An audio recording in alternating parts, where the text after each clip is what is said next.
All right, folks, good afternoon. I've got a 2005 diesel Duramax 6.6 liter, the LLY. I was originally doing heads, and I had to take the back of the motor off because I was putting the turbo back on. I removed the plug, the little turbo drain hole that I had covered, and I dropped a nut down in there. So long story short, I need to take the back cover off.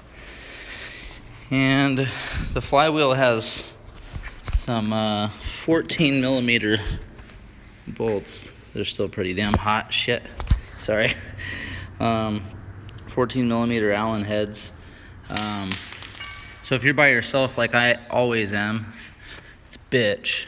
I like to mark the flywheel hole along with the flywheel so I know exactly where it was, and then I marked the little crank spot there.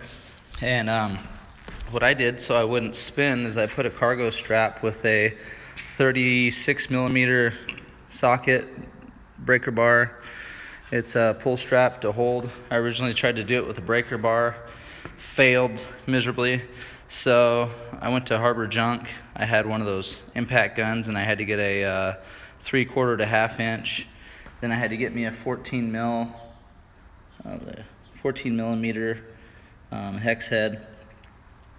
These bolts don't just come out, even though this gun is 1,000 foot-pounds, and I've got like the greatest compressor you can get at the moment.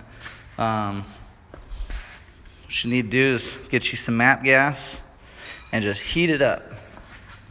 Just heat up right here. And just keep it there for about 25-30 seconds. Just heat around, heat around, heat around. I like to heat them all up at once. So when I break one, I can keep going, because you'll lose air pressure and you'll want your compressor to kick back on. And while it's charging, you just keep heating them, and you just buzz the sucker off, and that'll be good. Anyway, also I recommend when you do the heads, do the cab lift. It's amazing how much easier it is to get these jobs done. And don't drop shit in the motor like I did. It was a bonehead mistake. I was putting the turbo back in. I had a rag here, and I was screwing in the little stud here, and I was screwing in this stud, and the nut fell off the head and went right down in the hole, and I couldn't get it out. So I decided, well, I'll pull this back cover and I'll get to it.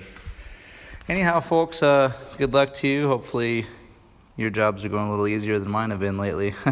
Take care.